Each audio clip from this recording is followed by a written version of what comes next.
여러분, 네, 주일날 제가 어제 그 단톡방에 많이 오시지 말라고 카톡을 했는데도 지금 그 코로나 상황이 좀 심상치는 않습니다. 그리고 앞전하고 조금 다르게 그 국가가 지금 어디서 이게 퍼지고 어디서 이렇게 이, 이 코로나가 생겨나는지 파악을 이제 못하는 단계에 조금 이르러서 그게 제일 위험한 거죠. 왜 여기서 코로나가 발생하지? 이런 상황입니다, 지금. 그렇기 때문에 뭐 예상하기는 뭐 11월 12월 달 넘어가면 뭐 500 명이 될 수도 있다. 1000 명이 될 수 있다. 확진자가 이렇게 예상을 하고 있고 그렇기 때문에 저희가 이런 상황에서 이 우리가 예배를 지키고 우리 가정과 또 우리의 모든 이 성도님들의 안위를 지키기 위해서 교회는 조금 더 소극적으로 이걸 이 약간 그래서 저희 연말에 뭐 교사 모임이라든지 우리 성가대도 하고 있지 않지만 또 많은 뭐 찬양팀 모임이라든지 연말에 해야 될 모임들을 거의 다 이번 주에 다 취소를 시켰습니다. 뭐 저희가 그게 중요한 게 아니니까 지금 상황은. 여러분 충분히 이해해 주시고 또 기도 많이 해 주시면 좋을 것 같고요. 감사한 건 이제 백신이 이제 나오기 시작할 것 같습니다.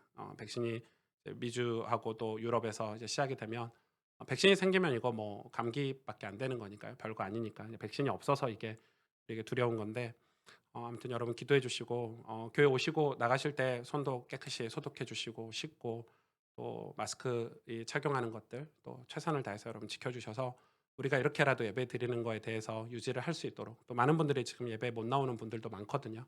그래서 여러분 충분히 서로 이 상황을 이해해 주시고 기도해 주시면서 지혜롭게 이 상황들을 지나가야 될 것 같습니다. 오늘 저와 여러분은 이사야 14장 3절에서 23절의 말씀을 함께 좀 참고해 보려고 합니다. 저희 교회는 지금 이사야서를 순서대로 설교하고 있습니다. 제가 대신 봉독해 드릴게요. 여호와께서 너를 슬픔과 공고와 및 내가 수고하는 고역에서 놓으시고 안식을 주시는 날에 너는 바벨론 왕에 대하여 이 노래를 지어 이르기를 압제하던 자가 어찌 그리 그쳤으며 강포한 성이 어찌 그리 패하였는고 여호와께서 악인의 몽둥이와 통치자의 규를 꺾으셨도다. 그들이 분내어 여러 민족을 치되 치기를 맞이 아니하였고 노하여 열방을 억압하여도 그 억압을 막을 자 없었더니 이제는 온 땅이 조용하고 평안하니 무리가 소리 높여 노래하는도다. 향나무와 레바논의 백향목도 너로 말미암아 기뻐하여 이르기를 내가 넘어져 있은즉 올라와서 우리를 베어버릴 자 없다 하는도다. 아래의 소리 너로 말미암아 소동하여 내가 오는 것을 영접하되 그것이 세상의 모든 영웅을 너로 말미암아 움직이게 하며 열방의 모든 왕을 그들의 왕자에서 일어서게 하므로 그들은 다 내게 말하여 이르기를 너도 우리 같이 연약하게 되었느냐 너도 우리 같이 되었느냐 하리로다. 내 영화가 수월에 떨어졌으며 내 비파 소리까지로다. 구더기가 내 아래에 깔리며 지렁이가 너를 덮었도다. 너 아침의 아들 계명성이여 어찌 그리 하늘에서 떨어졌으며 너 열국을 엎은 자여 어찌 그리 땅에 찍혔는고 내가 내 마음에 이르기를 내가 하늘에 올라 하나님의 뭇별 위에 내 자리를 높이리라 내가 북극 지폐 산 위에 앉으리라 가장 높은 구름에 올라가 지극히 높은 이와 같아지리라 하는도다. 그러나 이제 내가 수월 곧 구덩이 맨 밑에 떨어짐을 당하리로다. 너를 보는 이가 주목하여 너를 자세히 살펴보며 말하기를 이 사람이 땅을 진동시키며 열국을 놀라게 하며 세계를 황무하게 하며 성읍을 파괴하며 그에게 사로잡힌 자들을 집으로 놓아 보내지 아니하던 자가 아니냐 하리로다. 열방의 모든 왕들은 모두 각각 자기 집에서 영광 중에 작업만은 오직 너는 자기 무덤에서 내쫓겼으니 가증한 나무 가지 같고 칼에 찔려 돌구덩이에 떨어진 죽음들에 둘러싸였으니 밟힌 시체와 같도다. 내가 내 땅을 망하게 하였고 내 백성을 죽였으므로 그들과 함께 안장되지 못하나니 악을 행하는 자들의 후손은 영원히 이름이 불려지지 아니하리로다 할지니라. 너희는 그들의 조상의 죄악으로 말미암아 그의 자손 도륙하기를 준비하여 그들이 일어나 땅을 차지하며 성읍들로 세상을 가득하게 하지 못하게 하라. 만군의 여호와께서 말하시되 내가 일어나 그들을 쳐서 이름과 남은 자와 아들과 후손을 바벨론에서 끊으리라. 나 여호와의 말이니라. 내가 또 그것이 고슴도치의 구렬과 물 웅덩이가 되게 하고 또 멸망의 빗자루로 청소하리라. 나 만군의 여호와의 말이니라 하시니라. 아멘. 오늘 본문은 사실 13장 14장 전체입니다. 13장부터 14장까지 바벨론에 관한 그런 하나님의 경고의 이 설교 메시지가 오늘 예언처럼 담겨져 있습니다. 오늘부터 13장부터 23장까지 지난 12장까지는 이스라엘, 북이스라엘, 남유다, 이스라엘에 관한 하나님의 경고의 메시지였다면 오늘 13장부터 23장까지는 이스라엘 주변 국가에 관한 하나님의 경고의 메시지, 경고, 심판과 그들의 미래에 대한 예언의 메시지가 이제 앞으로 펼쳐집니다. 오늘 첫 번째로 바벨론에 관한 그런 말씀인데 사실 제가 이사야서를 지금 설교를 굉장히 길게 할 것 같은데 뭐 한 2년이 걸릴지 모르겠어요. 길게 할 것 같은데 제가 이사야서를 설교하면서 되게 많이 느끼는 거는 이렇게 자세히 본문을 살펴보지 않으면 우리가 이사야서의 어떤 핵심 성경 구절들 우리가 뭐 너무 잘 아는 이사야서 6장 뭐 13절이라 7장 14절이라든지 뭐 이사야서 50장 몇 절이라든지 이런 핵심 성경 구절을 우리가 되게 많이 오해했구나. 그리고 우리 시대에 잘못 반영하고 있구나. 이런 생각들을 참 많이 합니다. 회개가 무엇이다. 우리가 하나님의 백성으로 어떻게 살아야 되는지 이 성경을 한 절도 놓치지 않고 우리가 잘 살펴봐야 될 것이며 또 그렇게 살지 않으면 실제 우리의 삶은 이 성경 속 우리를 부르신 하나님의 세밀한 음성과 맞닿지 못하고 변화 없는 종교인의 삶을 계속 살 수밖에 없다. 어, 여러분 그래서 이 성경을 자세히 이 설교를 자세히 듣고 또 성경을 읽는 걸 게을리하지 마셔야 됩니다.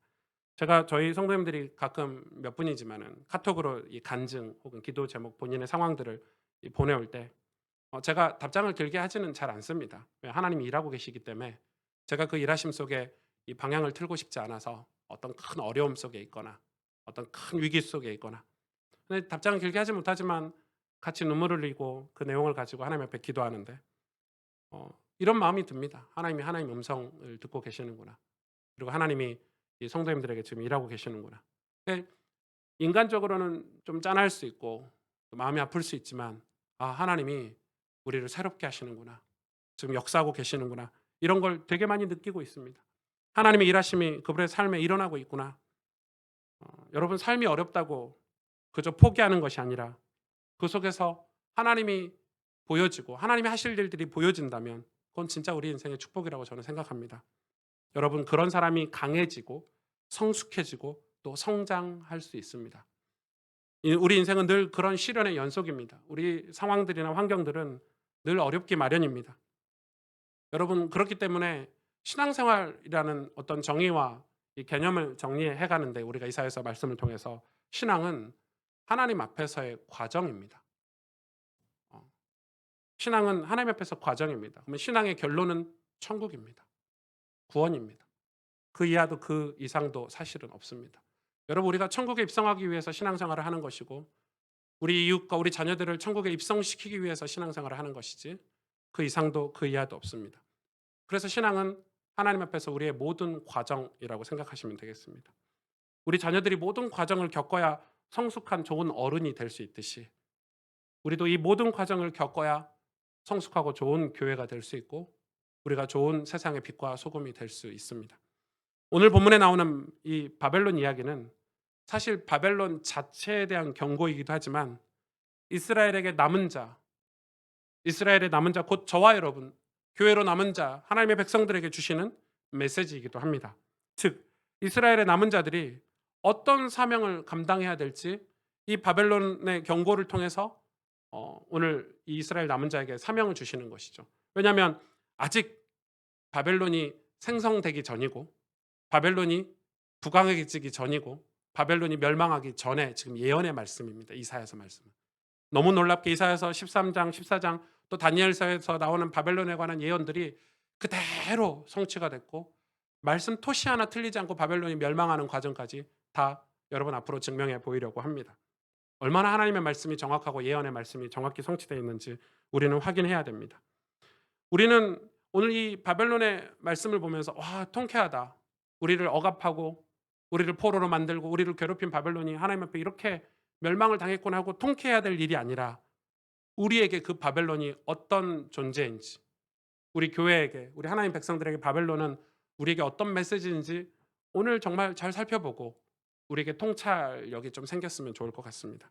그래서 우리가 이 시대에 이 강대국 들 속에서 또 이 대한민국이라는 나라 속에서 살아가는 우리 신앙인이 어떤 선택을 하고 어떤 신앙생활을 하고 어떤 길을 걸어가야 될지 여러분 그런 통찰이 여러분에게 생겨나는 축복된 시간이 되시기를 바랍니다.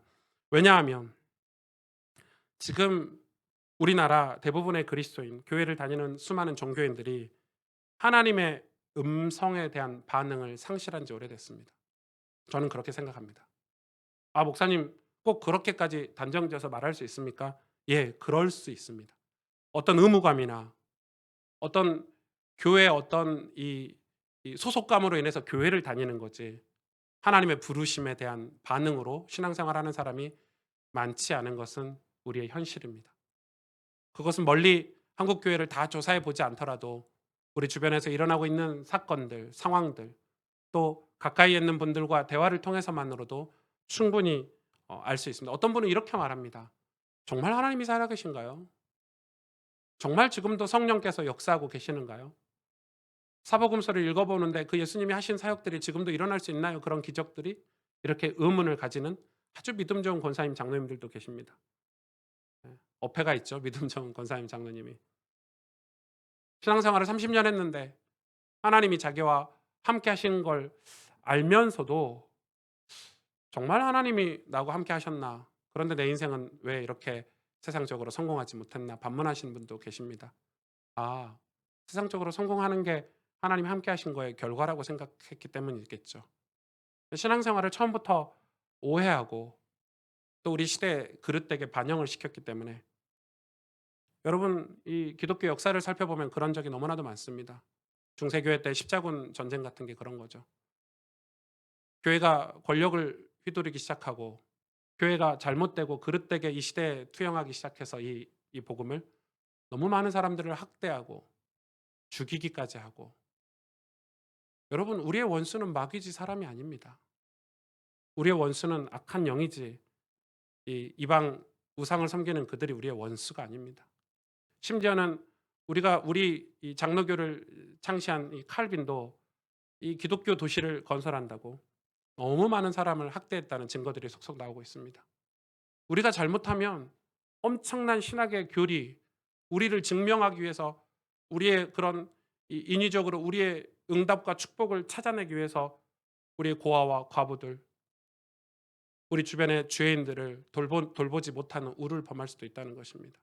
여러분 그래서 예수님이 이 땅에 오셔서 했던 사역들을 자세히 살펴보셔야 됩니다. 만약에 그게 너무 궁금하다면 여러분 사복음서를 자세히 읽어보시길 바랍니다. 바리새인들과 종교 지도자들, 장로들이 어떻게 신앙생활 했습니까? 남들이 볼 때는 끝내주겠습니다. 온갖 좋은 시스템과 프로그램을 가지고 우리는 하나님의 선택받은 민족이야. 이렇게 신앙생활 했지만 예수님은 오셔서 그들이 신앙생활했던 그 시대를 다 까발려 보여주신 게 예수님의 사역이었습니다.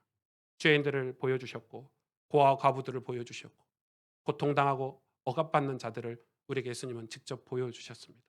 그것 때문에 예수님은 그들에게 미움을 당하고 십자가에 죽으신 거 아니겠습니까? 그렇다면 우리가 지금 신앙생활이 무엇인가?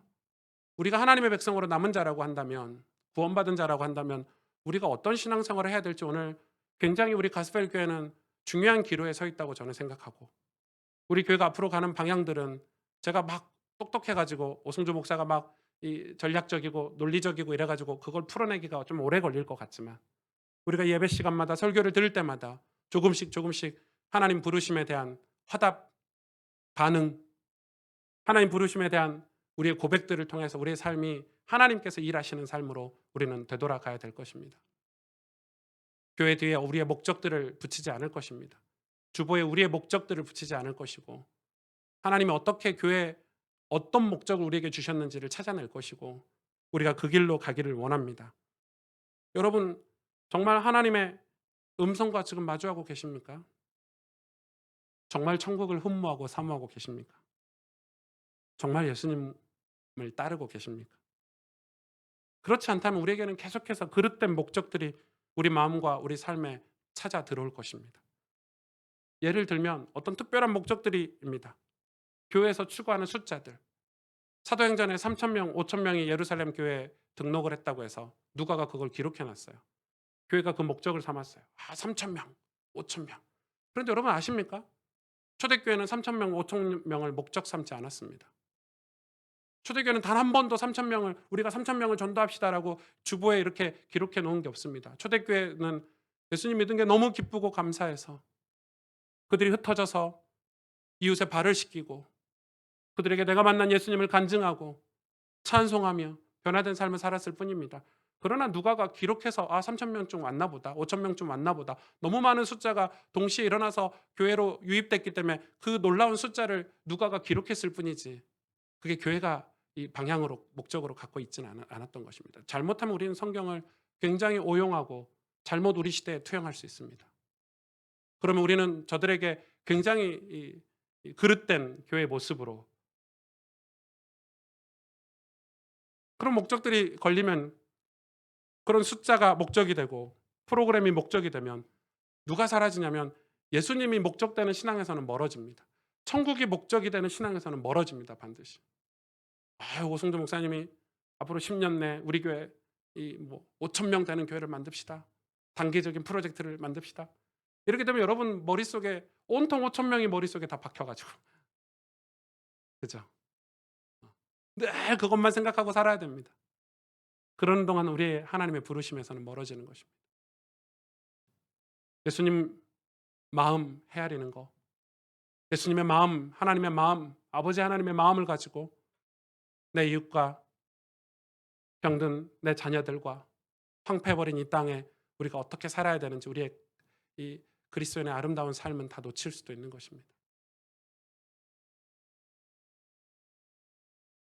그래서 여러분 예수님 우리 삶에서 멀어지지 않도록 해야 됩니다. 천국이 우리 삶에서 결코 멀어지지 않으셔야 됩니다. 천국이 멀어지면 우리 신앙은 관념만 남습니다. 지식만 남습니다. 천국이 멀어지면 안 됩니다. 천국이 가까워지면 반대로 내 마음에 찬송이 나올 것이고 우리의 어떤 의도된 구원의 감사가 아니라 천국이 가까워지면 감사는 저절로 나오게 되어 있습니다. 천국이 가까워지면 우리는 세상과 비교하지 않고 살게 되고 천국이 가까워지면 우리 인생의 가치관은 완전히 달라집니다. 천국이 우리 신앙의 목적이 되면 우린 말과 언행이 바뀌어지게 될 것이고 우리가 이 땅을 어떻게 살아야 될지 아주 주의 깊게 살펴볼 것입니다. 어떤 권사님이 저에게 이런 얘기를 해주셨습니다. 저희 교회 권사님 아니십니다. 큰 교회 권사님이신데 그 교회 권사님 중에 권사님 회장이 계셨나 봅니다. 그 회장님이 얼마나 사역을 잘하신지 교회에서 굉장히 존경받고 사역도 잘하고 전도도 잘하고 굉장히 그 실력 있는 이 교회 안에서 실력 있는 권사님이었다고. 주일날만 보니까 사역할 때만 보니까 이 권사님들끼리 좀 친해져가지고 권사에서 우리 해외 여행을 좀 가자 이렇게 된 건가 봐요. 해외를 어찌됐든 해외 사역하러 가든 봉사활동을 하러 가든 사역을 이제 처음으로 같이 이제 생활이라는 걸 하게 됐죠. 3박 4일, 4박 5일인가 이렇게 갔다고 하더라고요. 비행기를 타고 가는데 깜짝 놀랐다고 합니다. 기절초풍할 일이 벌어졌습니다. 모든 권사님들이 이 시험이 비행기 타자마자 들었는데 그 회장 권사님이 비행기 안에서 승무원들에게 하는 언행, 태도, 흔히 우리가 말하는 갑질이죠. 갑질. 함부로 말하고 함부로 행동하고 도저히 그 모습은 그리스도인의 모습은 아닌 것 같은데 하나님 백성의 모습은 아닌 것 같아요. 이 권사님이 그때 좀 시험이 들었는데 3박 4일, 4박 5일 내내 식당에 가도 호텔 직원들에게 하는 행동들을 보고 마음이 되게 불편했다. 저에게 얘기하시는 걸 보았습니다. 우리는 혹시 신앙생활을 이렇게 하고 있지는 않나? 이게 신앙의 과정이 사라지고 천국과 예수님이 목적이 되지 않으면 어떤 특별한 세상의 목적들, 교회 어떤 잘못되고 그릇된 목표들을 향해서 신앙생활을 하다 보면 내 삶이 정말 보이지 않는 곳에서 하나님 앞에서 살아가는 내 삶에 대해서 많은 것들을 놓칠 수 있다는 것입니다. 오늘 이스라엘 주변 국가들에 대한 경고, 이것은 저와 여러분 남은 자들, 신실한 크리스찬들에게 주신 사명이고 교회에 주신 사명입니다. 바벨론을 흠모하고 사모했던 그들에게 주시는 메시지, 경고의 메시지이기도 합니다. 오늘날 이 시대의 상황들은 결코 이 바벨론의 상황은 우리와 전혀 무관하지 않습니다.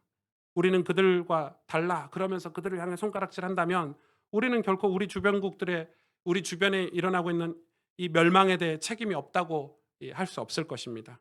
즉 우리 주변국들, 우리가 살아가고 이 대한민국, 이 땅이 멸망하는 것은 우리의 책임도 있다는 것을 오늘 성경은 우리에게 얘기해 주고 계시는 것입니다.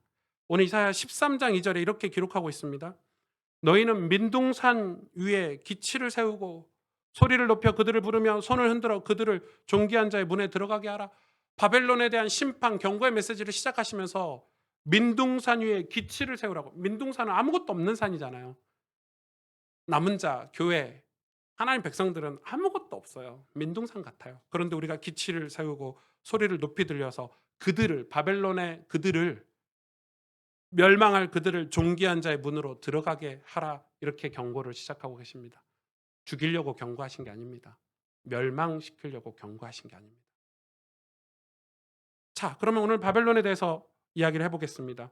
바벨론이라는 뜻은 혼란스럽게 하다의 뜻입니다. 바벨론 자체 이름 자체가 혼란스럽다, 이런 뜻입니다.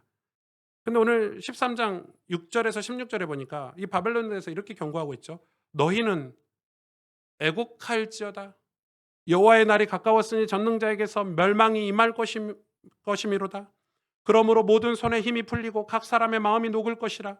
그들이 놀라며 괴로움과 슬픔에 사로잡혀 해산이 임박한 여자같이 고통하며 서로 보고 놀라며 얼굴이 불꽃 같으리로다. 보라, 여호와의 날 곧 잔혹히 분냄과 맹렬히 노하는 날이 이르러 땅을 황폐하게 하며 그 중에서 죄인들을 멸하리니 하늘의 별들과 별 무리가 그 빛을 내지 아니하며 해가 돋아도 어두우며 달이 그 빛을 비추지 아니할 것이로다. 내가 세상의 악과 악인들의 죄를 멸하며 교만한 자의 오만을 끊으며 강포한 자의 거만을 낮출 것이며 내가 사람을 순금보다 희소하게 하며 인생을 오빌의 금보다 희귀하게 하리로다. 바벨론은 나중에 애곡한다는 겁니다. 애곡은 정말 슬퍼서 오는 거죠. 통탄하는 거죠. 이 예언을 지금 받을 때 바벨론, 그러니까 아수르가 지금 가장 강력할 때지만 아수르 뒤에 더 강력한 나라가 세워지는데 그게 바벨론이거든요. 이 바벨론의 문화는 여러분 너무 잘 아실 거예요. 이 메소포타미아 문명을 형성한 이 나라였고, 이 함무라비에 의해서 시작된, 사실 함무라비에 의해서 바벨론이 시작됐지만 여러분 바벨탑을 지은 니무롯이 세운 도시 중에 하나가 바벨론이었습니다. 그러니까 이게 그 바벨탑에서 온 니무롯에서 온 이 바벨탑에서 온 그게 나중에 함무라비를 통해서 이 유브라데 강 주변에 세워진 이 문명이었는데, 이 문명 중에 이 가장 발전된 문명 중에 하나죠. 이 바벨론, 제가 이 바벨론에 관한 영상, 이 바벨론을 복원한, 이 바벨론이라는 도시가 어떻게 생겼는지 그 당시에 복원한 영상이 있는데 한번 보여주고 싶어서 영상을 준비했습니다. 아, 바벨론이 그 당시에 이렇게 생겼구나 할 정도로 놀랄 건데 한번 보실래요? 짧은 영상입니다. 보여주세요.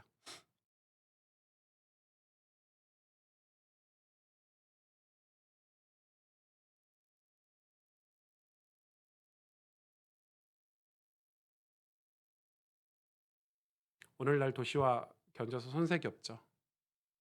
얼마나 균형 있게 건물들을 지었고 성벽을 얼마나 아름답게 지었는지, 그 중동에.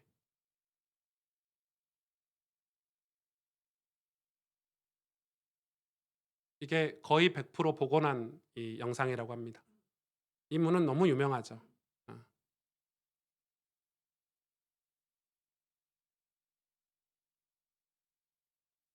정말 뛰어난 문명이었습니다. 저 성벽은 7대 불가 사이에 들어가 있습니다. 지금 현재. 저 성벽을 어떻게 그렇게 지을 수 있었나 하고 지금 7대 불가 사이라고 합니다. 이 성벽 자체가. 여러분 이제 이 바벨론 문명에 대해서 인터넷에 치시면 이 7대 불가사에 대해서도 나올 수 있고요. 정말 아름다운 이 도시 나라였죠. 도시 국가로 이렇게 시작이 됐습니다. 니무롯의 후손들이 만든 도시니까 굉장했겠죠.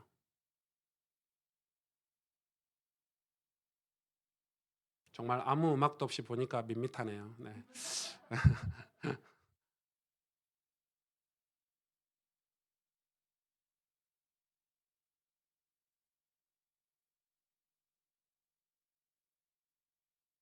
요즘 도시보다 더 아름답죠. 그래서 현대 도시들이 이 바벨론의 도시들을 참고해서 건축 기술이 발달했고, 이 바벨론의 도시를 참고해서 도시를 건축할 정도로 아주 뛰어난 이 아주 균형 있고 이런 도시를 만들었다고 합니다. 예. 이 중에서 그 강변에 지은 공중 정원이라는 게 있는데, 이 공중 정원 사진 한번 보여 주실래요? 이거 멈춰 주시고. 이 공중 정원은 이제 그림으로 이제 그려 놓은 건데, 아까 지나가면서 살짝 봤을 거예요. 이 공중 정원에 대한 그림이 있는데, 이거는 오늘날 지금 현재 바벨론을 잔해를 찾아낸 실제 모습입니다. 그러니까 지금 이걸 찾아냈죠. 이미 도시는 사라진 지 오래됐고, 이 유프라테 강 옆에 있는 이 공중 정원은 정말 유명하답니다. 그래서 이게 7대 불가사의라고 해요. 어떻게 이렇게 정원을, 이거를 지금 이 수많은 그 도시 공학자들이 이걸 해 보려고 해도 할 수 없을 정도로 거의 완벽한 시스템으로 이 도시 정원을 강 옆에 이렇게 만들어 놨다고 합니다. 예. 이 바벨론의 문화는 엄청 고급스러웠습니다. 이 문화가 그냥 이 강하기만 한 게 아니라 고급스러웠다고 합니다. 그리고 이 바벨론의 문화를 접하면 사람들은 다 현혹될 수밖에 없도록 '와 너무 아름답구나.' 우리가 마치 뉴욕을 갔다 오면, 마치 런던을 갔다 오면 '와 이그 늘 뇌리에 오랫동안 남듯이' 그런 것처럼 이 바벨론이라는 이 도시 나라를 접하고 나면 사람들은 그 마음에 그 도시를 흠모하고 사모하고 그렇게 될 정도로 아름다운 도시였고 나라였습니다. 그러니 이 바벨론의 문화를 접한 사람들이 하나님을 믿는 정말 광야에 이 별 볼 일 없는 남유다 북이스라엘 이 언약의 백성들을 봤을 때, 광야를 정처 없이 방황하는 것 같은 이 이스라엘 사람들을 봤을 때 저급한 사람들, 문화도 모르는 사람들 이렇게 이야기했지 않겠습니까? 이 바벨론 이름 자체가 혼란스럽게 하는 거니까 사람들의 마음을 얼마나 이 허망하게 했고 혼란스럽게 만들 정도로 바벨론은 그런 나라입니다. 그 당시엔 상상할 수 없는 강대국이었고, 이 그러나 그런 바벨론이 이사야 다니엘에게 주신 예언대로 메대에 의해서 이유 없이 망했습니다. 왜 이유가 없겠습니까? 이 바벨론은 함무라비로 시작해서 느부갓네살 왕이라든지 사네립이라든지 에살 핫돈이라든지 유명한 왕들을 만들어냈고, 그 왕들에 의해서 이 나라는 점차 강해졌습니다. 그런데 이런 강대국이 왜 애곡해야 됩니까? 왜 슬피 울어야 합니까? 하나님이 그냥 그들을 멸망하실 이유가 없습니다. 하나님이 너희들 바벨론 진짜 밉다. 너네들 이스라엘을 포로 삼았어. 진짜 진짜 너네들 다 죽여버릴 거야. 이러신 분이 아닙니다. 바벨론은 그 고급스러운 문화 뒤에 수많은 우상을 섬겼는데, 그 잡다한 신들을 섬기느냐에 따라서 내부 분열이 일어났고, 그 내부 분열이 멸망의 단서로 남아 있습니다. 그 신들을 섬기는 문화로 온갖 더러운 성문화들이 바벨론에서 생겨났습니다. 쾌락 문화, 타락 문화. 나라가 강해지고 문화가 발전하면 생겨나는 게 이면에 온갖 타락한 문화. 그 당시에 가정이, 수많은 가정이 요즘으로 말하면 깨지고 외도하고 동물과 교배하고 동성애가 일어났던 곳이 바벨론입니다. 여러분, 하나님이 그냥 멸망시키지 않습니다. 우리가 흠모하고 좋아했던 도시가 사실은 도시 이면에 온갖 더럽고 추접스러운 것들로, 여러분 서울 강남에만 가봐도, 저는 잘 몰랐습니다. 강남을 그냥 큰 길로만 차로만 다녔지. 예. 엊그저께 저희 조카들 사는 곳에 조카들 내려주고 그 강남 뒷골목을 운전해서 가는데 깜짝 놀랐습니다. 그걸 우리가 사모하고 흠모하고 있는 거죠. 이 바벨론이 얼마나 강력했냐면 지금도 교회사나 신학자들은 이 강력한 문화를 바벨론 문화라고 통칭합니다. 그죠? 바벨론 문화. 요즘 교회에서 강력한 세상 문화를 그냥 바벨론 문화라고 명사처럼 사용하고 있습니다. 그 정도로 바벨론은 강력한 나라였습니다. 그런데 사실 지금도 똑같습니다.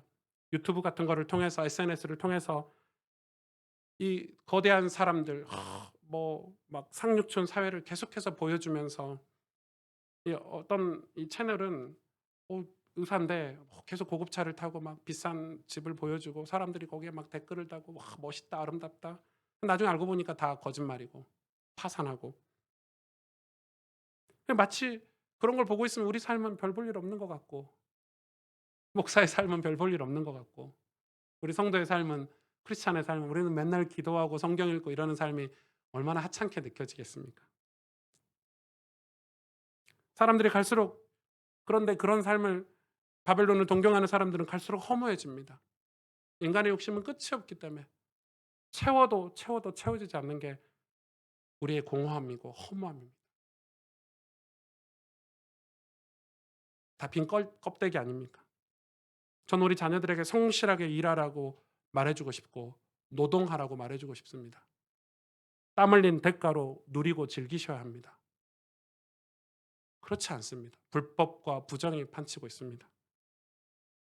그래서 서울에 수많은 여자들이 조금만 얼굴이 예쁘다 하면 몸을 팔기도 하고 그 성을 사는 남자들도 줄이 서 있고 결국 그것은 애곡할 때가 이른다는 것입니다. 우리 인생은 애곡할 때가 옵니다. 여러분 젊음이 영원할 것 같습니까? 우리가 누리는 부귀영화가 이 땅에서 영원할 것 같습니까? 인생은 강건하면 80입니다. 조금 더 살아봤자 90이고 100살입니다. 우리 인생은 애곡할 때가 옵니다. 여러분 세상을 너무 좋아하지 마십시오. 그 세상이 진짜가 아닙니다. 고급스러운 문화 같지만 우리를 혼란스럽게 하는 바벨론이고 바벨론은 그들이 어떻게 멸망했는지 오늘 성경은 기록하고 있습니다. 교만하고 오만해서 무너졌다고 합니다. 하나님이 가장 싫어하신 것은 교만과 오만입니다. 마치 그들은 스스로 하나님이 되려고 바벨탑을 쌓은 니므롯처럼 하나님이 없어도 돼. 우린 기도를 하지 않아도 돼. 성경을 읽지 않아도 돼. 우린 예배를 드리지 않아도 잘 살 수 있어. 혹시 여러분 마음에도 은연중에 그런 마음들이 침투해 있지는 않습니까? 스스로 순금이나 하늘의 별과 같은 존재라고 스스로 여겼지만 결국 그들은 애곡하게 됩니다. 그게 바로 세상입니다. 이 세상의 문화가 영원하지 않습니다. 이 권력과 정치, 문화가 영원할 것 같습니까? 여러분 대한민국이 영원할 것 같습니까? 그렇지 않습니다.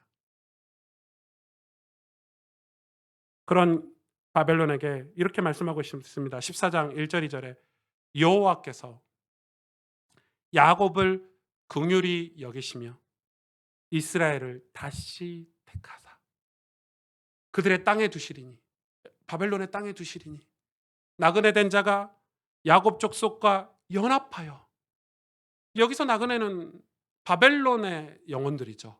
바벨론 사람들을 이야기합니다.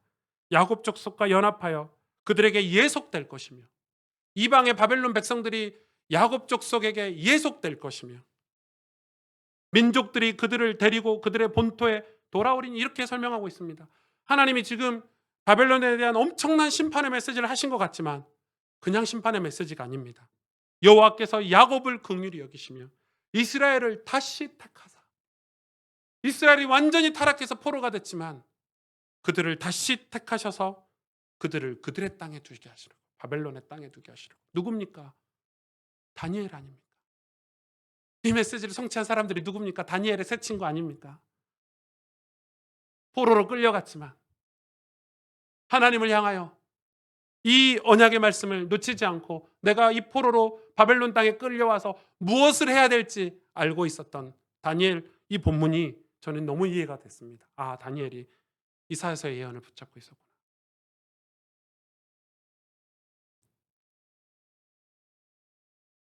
3절에서 7절에 이렇게 기록하고 있습니다. 14장 3절 7절에 여호와께서 너를 슬픔과 공고와 및 내가 수고하는 고역에서 놓으시고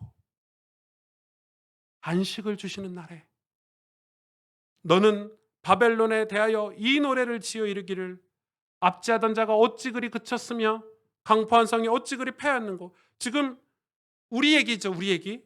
너를 슬픔과 공고와 내가 수고하는 고역에서 놓으시고 포로로 끌려갔다는 거잖아요. 우리는 슬퍼하고 고역에 있었는데 안식을 주는 날에 우리가 안식을 회복하는 날에 뭐라고 얘기하냐면 바벨론 왕에 대하여 이 노래를 지어 불러라 이렇게 얘기하고 있습니다. 그러면서 무슨 노래냐? 압제하던 자가 어찌 그쳤으며 강포한 성이 어찌 그리 패하였는고. 여호와께서 악인의 몽둥이와 통치자의 귀를 꺾으셨도다. 그들이 분내어 여러 민족을 치되 치기를 맞이하냐였고 노하여 열방을 억압하여도 그 억압을 막을 자 없었더니 바벨론이 이렇게 강했습니다. 막을 자가 없었습니다. 이제는 온 땅이 조용하고 평안하니 바벨론이 멸망당했다는 거죠. 무리가 소리 높여 노래하는도다. 누가 노래하고 있습니까? 소리 높여.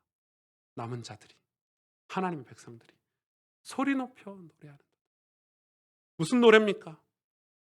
바벨론이 멸망했다. 이스라엘 바벨론 왕이 그렇게 사람들을 억압하고 압제하고 강팍하고 압제하고 나쁜 짓을 하던 바벨론 왕이 왜 멈췄는가? 그걸 노래하라는 것입니다.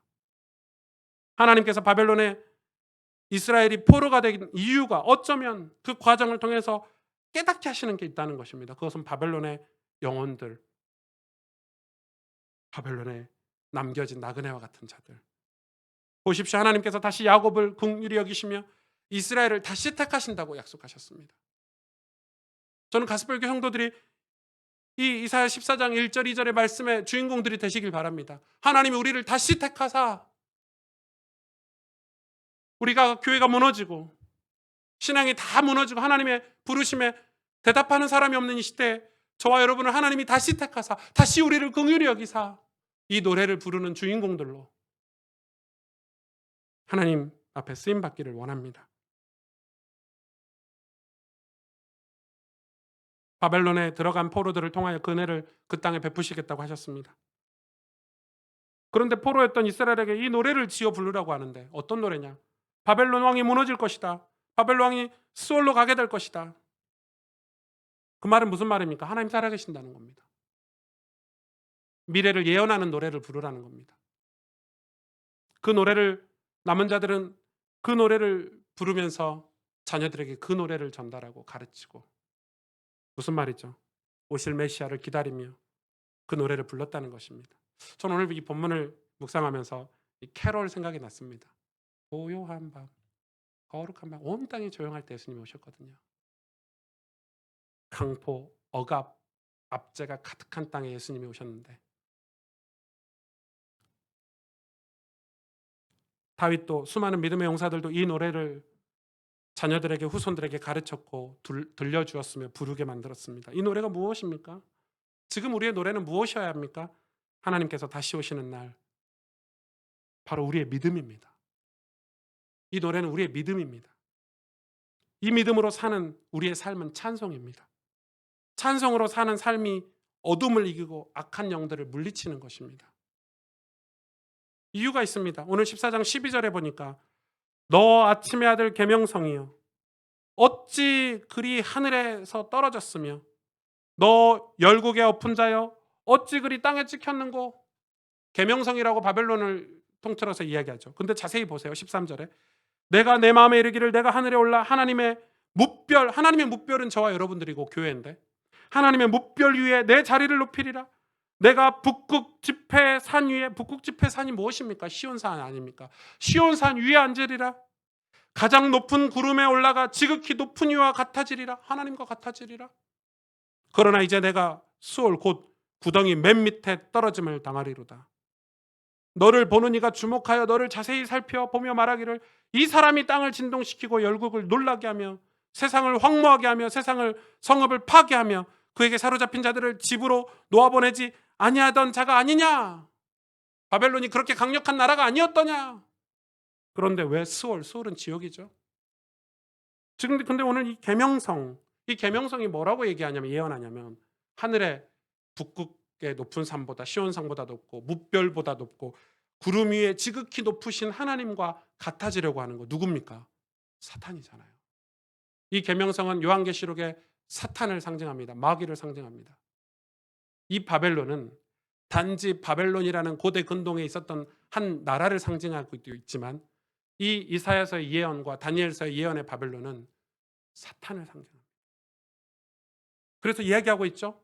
사도 바울이 세상 공중 권세 잡은 자가 이 세상을 장악하고 있다. 그래서 지금 우리가 사는 이 세상 누가 장악하고 있습니까? 이 계명성, 사탄이 역사하고 있는 곳입니다. 이들이 만들어낸 문화, 겉으로는 화려해 보이고 고급스러워 보이지만 그 이면에는 우리를 허무하게 만들고 애곡하게 만드는 문화들 아닙니까?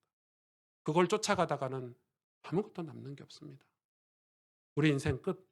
그래서 하나님이 이 악한 마귀들의 끝은 어디냐? 수월로 떨어질 것입니다. 지옥으로 가게 될 것입니다. 그런데 그걸 추종하고 따르는 자들, 그 인간들도 모두가 다 지옥으로 함께 가게 됩니다. 그래서 뭐라고 얘기하고 계십니까? 노래를 만들어 부르라는 거예요. 깨어 찬송하라는 것입니다. 왜? 그들의 문화가 너무 고급스럽고 바벨론의 문화처럼 강력하기 때문에 우리가 쉽게 현혹될 수 있다는 것이죠. 그 끝은 허무함밖에 없습니다. 여러분, 세상을 계속 쫓아가면 남는 게 뭐가 있을 것 같습니까? 세상을 계속 세상의 문화를 쫓아가시면 결국 거기에 우리 자녀들이 뭘 가지고 있을 것 같습니까? TV 프로그램 보는 연예인들이 부럽습니까? 정말 부러우신가요?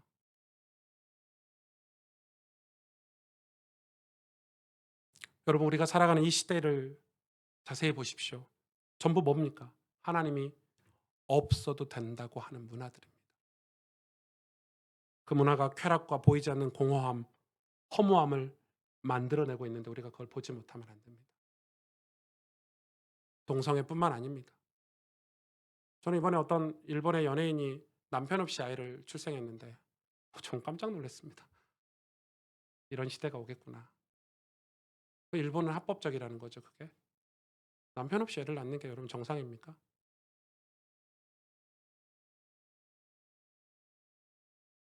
정신을 차려야 됩니다. 우리가 계명성에 놀아나지 않아야 됩니다. 그래서 얘기하고 계십니다, 하나님께서.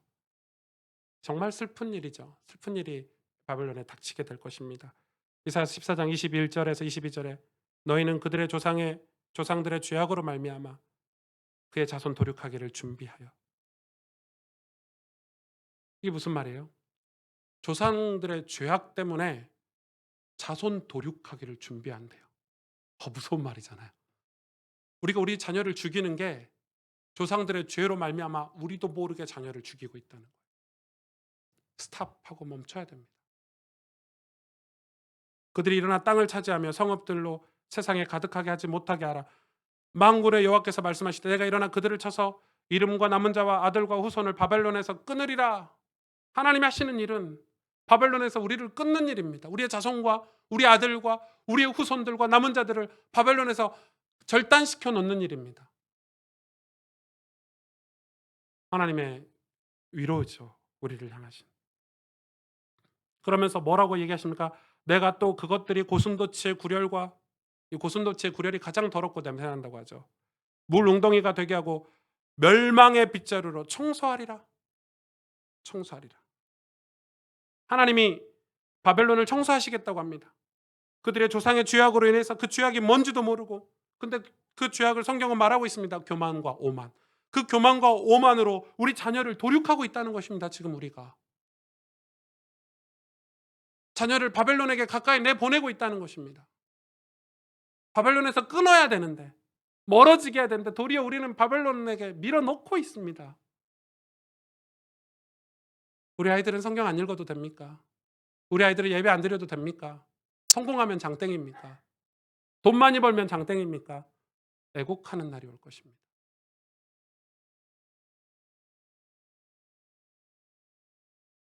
그 교만과 오만은 전부 다 스탑됐습니다. 하나님이 이 메대로 인해서 여러분 그 강력한 강대국 바벨론이 순식간에 사라졌습니다. 아예 도시가 존재하지도 않고 멸망해 버렸습니다. 그러나 반대 별 볼 일 없는 다윗 왕조. 정말 다윗 왕조는 별 볼 일 없어요. 다윗 때 잠깐 반짝였지. 다윗 왕조는 다윗의 그 가정은 다 별 볼 일 없는 사람들 아닙니까? 우리가 이스라엘 역사를 살펴볼 때.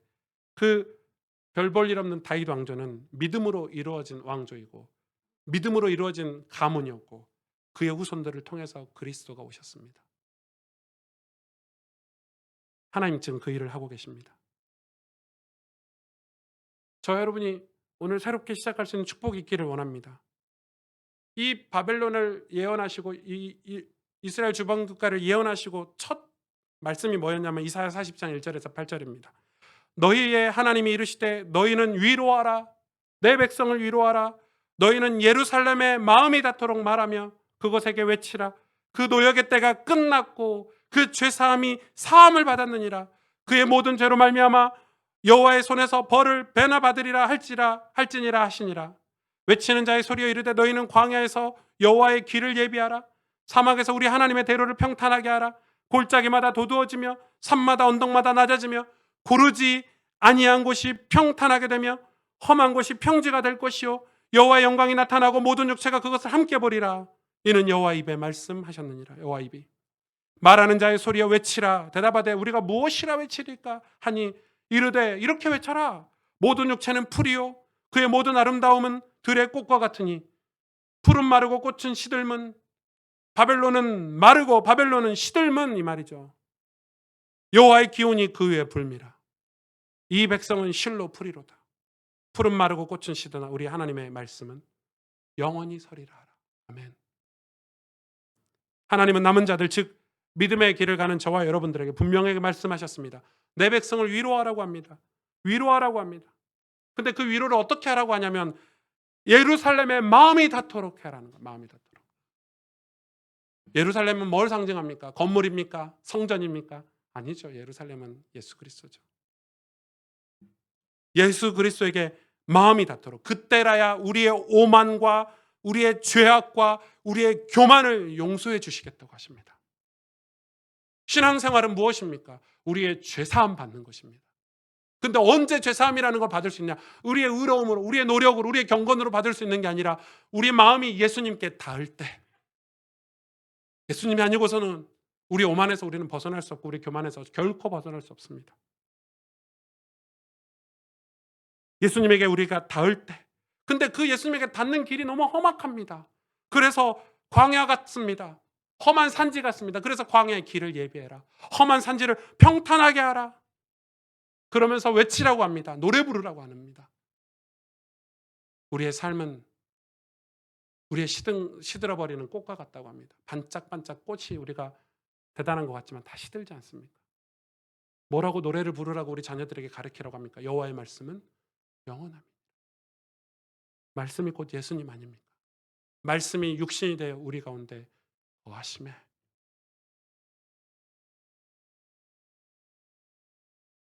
유명한 사람이든 부자든 가난하든 실력이 있든 없든 우리 인생은 길어봐야 80년입니다.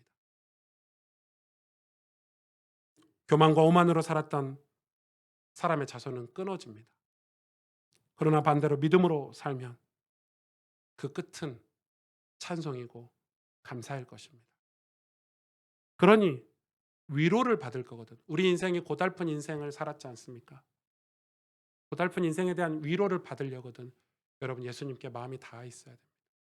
예수님께 마음이 닿았을 때 우리 인생이 끝났을 때 천국이 우리의 위로가 되고 하나님 두 팔별로 우리를 기다려주시는 그 보좌가 위로가 되고 우리 자손들이 예수를 믿고 이 믿음의 길을 가는 게 우리에게 위로가 될 것입니다.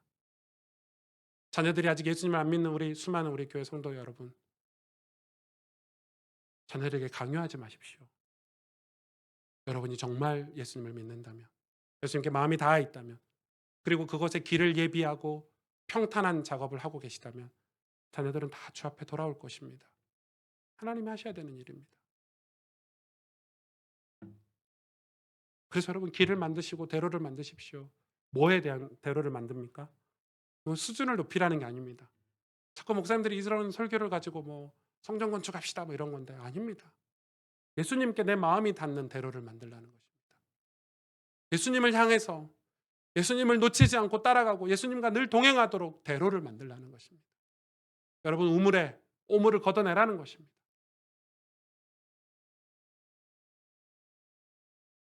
다 시들지만 말씀은 영원하기 때문에 그 말씀에 우리 마음이 다 있어야 됩니다. 말씀으로 오신 예수님만이 저와 여러분의 인생을 진정으로 위로해 줄 수 있습니다. 여러분의 고달픈 인생 다 위로해 주시는 분은 예수님밖에 없습니다. 예수님만이 우리가 자녀를 위해서 눈물을 흘렸던 세월을 위로해 주실 수 있고, 예수님만이 우리가 이 땅에서 빛과 소금으로 살기 위해서 믿음을 지키고 순교를 각오하고 살았던 그 삶에 대해서 예수님만이 우리의 위로자가 되어주시는 것입니다. 천국만이 우리 삶에 영원한 면류관으로 보상해 주실 수 있는 것입니다. 이 말씀을 사도 바울이 자기 인생에 적용했습니다. 로마서 15장 14절에 19절에 내 형제들아, 너희가 스스로 선함이 가득하고 교만이죠. 모든 지식이 차서 서로 능히 서로 권하는 자임을 나도 확신하노라. 너희 참 똑똑하구나. 너희 참 대단하구나. 그러나 15절에 내가 너희로 다시 생각나게 하려고 하나님께서 내게 주신 은혜로 말미암아 더욱 담대히 대략 너희에게 썼노니 이 은혜는 곧 나로 이방인을 위하여 그리스도 예수의 일꾼이 되어 하나님의 복음의 제사장 직분을 하게 하사 이방인을 제물로 드리는 것이 성령 안에서 거룩하게 되어 받으실만 하게 하려 하심이라. 그러므로 내가 그리스도 예수 안에서 하나님의 일에 대하여 자랑하는 것이 있거니와 그리스도께서 이방인들을 순종하게 하기 위하여 나를 통하여 역사하신 것 외에는 내가 감히 말하지 아니하노라. 그 일은 말과 행위로 표적과 기사의 능력으로 성령의 능력으로 이루어졌으며 그리하여 내가 예루살렘으로부터 두루 행하여 일루리고까지 그리스도의 복음을 편만하게 전하였노라. 바울이 한 사역은 이 이사야의 예언으로 자신의 인생의 길을 만든 것입니다. 여러분, 은혜는 무엇입니까? 남은 자의 은혜는 무엇입니까? 우리가 이 바벨론 시대에 살아가는 저와 여러분이 어떤 신앙생활을 해야 될까요? 저와 여러분은 지금 심각한 영적인 메마름 속에 살고 있습니다. 그래서 바벨론에 가서 살고 싶고 바벨론의 아름다운 정원을 보면서 만족을 얻고 있고 그들의 고급스러운 문화에 현혹되어서 우리는 살고 있는데 그런 동안에 뭘 놓쳤습니까? 우리 마음이 닿아야 할 천국, 우리 마음이 닿아야 할 예수님을 놓치고 살고 있지는 않습니까? 그래서 은혜의 물줄기가 끊어져 버렸습니다. 은혜의 물줄기가 끊어져 버렸습니다. 저는 가스펠 교회를 함께 다니시고 이제 신앙생활을 여러분에게 이 교회가 정말 어떤 교회가 될지 저에게 이 인간적인 갈등이 많지만 하나님의 말씀 앞에 순종하고 기도하면서 우리가 그릇된 이 교회 문화와 어떤 그릇된 이 교회 안에 어떤 시스템들을 어떻게 바꿔갈 것인가 하는 고민들이 참 많은 요즘입니다. 그러나 한 가지 확실한 것은 교회의 방향은 어떤 특별한 목적을 추구하지는 않게 될 것입니다. 우리의 목적은 천국이고 여러분 천국이 우리에게 가까이 있을 때라야 찬송이라는 게 다시 나올 것이고 천국이 내 삶에 가까이 닿고 있을 때라야 감사라는 게 나올 것입니다. 다윗이 고백했던 것처럼 내게 부족함이 없으리로다 이 고백이 나올 수 있는 것입니다. 천국이 내게 가까이 있을 때라야 우리 인생의 진정한 가치 있는 삶을 찾게 될 것이고 우리의 말과 언행이 바뀌고 우리의 속사람이 변화될 수 있다고 저는 확신합니다. 여러분 하나님 말씀만이 영원합니다. 예수 그리스도만이 우리의 위로자가 되어주실 수 있고 우리가 장차 입성할 천국만이 위로자가 되어주고 우리 자손들이 예수를 믿고 구원받는 것만이 우리 부모들에게 진정한 위로가 아니겠습니까? 그렇다면 오늘 우리가 이것을 위해서 길을 만들어 대로를 만들고 평탄하게 작업을 해서 우리의 신앙이 예수님께 맞닿을 수 있도록 하나님의 음성 부르심을 늘 듣고 확인하는 정말 살아있는 신앙생활 그 신앙생활을 할 때라야 우리가 바벨론과 같은 세상에서 남은 자로 다니엘처럼 그들을 우리에게 예속시키는 하나님 우리에게 긍휼을 베푸시고 다시 우리를 일으켜서 사용하시는 백성으로 쓰임받을 수 있다고 확신합니다. 이 은혜가 이 축복이 우리 가스펠교회 모든 성도들에게 있기를 원합니다. 함께 기도하겠습니다.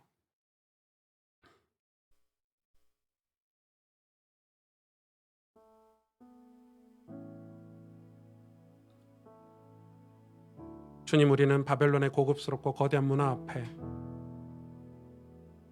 우리에게 주신 놀라운 축복 그 풍요로운 은혜들을 다 잃어버리고 그 예수님을 만나서 오는 감사와 감격 다 잃어버리고 곧 멸망할 계명성 악한 영들이 배후의 역사에서 그걸 쫓아가면 끝에는 애곡할 것밖에 없는 것들을 쫓아가게 만들어서 우리에게 진짜 빛나야 될 예수님의 빛을 잃어버리게 만들진 않았습니까?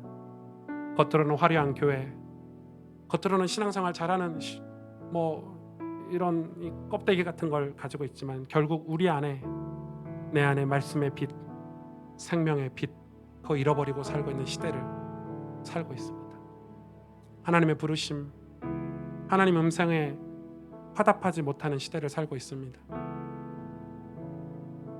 하나님, 다시 교회가 빛이 되길 원하고 다시 구원을 노래하며 찬송하길 원합니다. 민둥산 같은 연약한 우리지만 하나님이 다시 우리를 긍휼히 여겨주시고 다시 우리를 일으켜 세워주실 때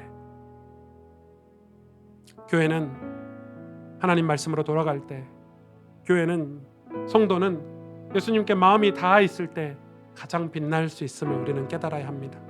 사막 같아 보이는 우리 인생에 주를 향한 대로를 놓게 하시고 울퉁불퉁 길에 평탄하게 하여 예수님께 마음이 닿을 수 있도록, 그래서 우리를 통해 바벨론과 같은 세상이 주를 보게 하시고 우리 후손들이 주의 교회를 통해 주님 살아계심을 볼 수 있도록 하나님 우리를 축복하여 주옵소서.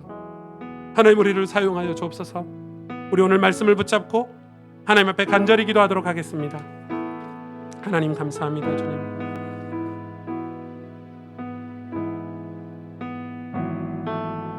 오늘 바벨론을 향한 하나님의 메시지 속에서